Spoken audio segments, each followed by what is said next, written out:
আসসালামু আলাইকুম। কেমন আছেন সবাই? আশা করি সকলে অনেক ভালো আছেন। তো আজকের ভিডিওতে বায়ু পরিবর্তনের প্রেক্ষাপট মৎস্য ক্ষেত্রে অভিযোজন কলাকৌশল সম্পর্কে জানবো এবং তোমাদেরকেও জানাবো। তো চলো বেশি কথা না বাড়িয়ে আজকের ভিডিওটি শুরু করা যাক।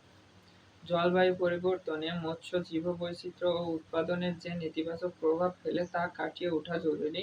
অন্যথায় একদিকে যেমন পরিবেশের ভারসাম্য নষ্ট হবে, অন্যদিকে আমাদের খাদ্য নিরাপত্তা মারাত্মক হুমকির সম্মুখীন হবে।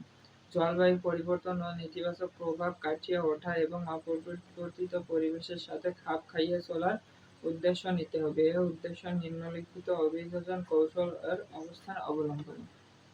জলবায়ু পরিবর্তনে যেহেতু উপকূলীয় অঞ্চলে লবণাক্ততা বেড়ে যাচ্ছে, তাই লবণাক্ততা ও সহনশীলতা মাছের চাষ ও পোনা উৎপাদন উদ্যোগ নিতে হবে, যেমন ভেটকি, বাটা, পোপচে ইত্যাদি। লবণাক্ততা বৃদ্ধি পেয়েছে এমন জলাশয়ে চিংড়ি, কাঁকড়া মাছ চাষ করা যেতে পারে। খরা প্রবল এলাকা, বৃষ্টিপাত কম হলে যেখানে স্বল্প সময়ে পানির বড় বড় পোনা চাষ হয়, সেজন্য এলাকায় বড় পোনা মজুত রাখার ব্যবস্থা করতে হবে। তেলাপিয়া বেশ খরা সহনশীল একটি মাছ।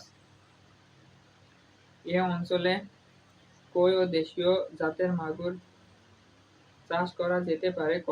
বন্যা প্রবল এলাকায় বৃষ্টিপাত যুক্ত এলাকায় মানুষের পাড় খুলে বেঁধে নিতে হবে, নেট দিয়ে ঘিরে দিতে হবে, যেমন বন্যার পানি প্রবেশে করতে না পারে এবং পুকুর সহজ হতে বেরিয়ে আসতে না পারে।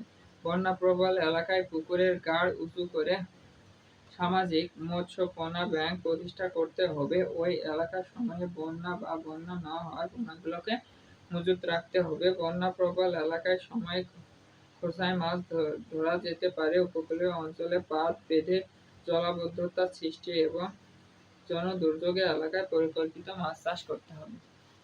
তো এই ছিল আজকের ভিডিওটি কেমন লাগছে অবশ্যই কমেন্ট বক্সে জানাবেন। ভালো লাগলে একটা লাইক দিবেন। আর আপনি যদি আমার চ্যানেল নতুন হয়ে থাকেন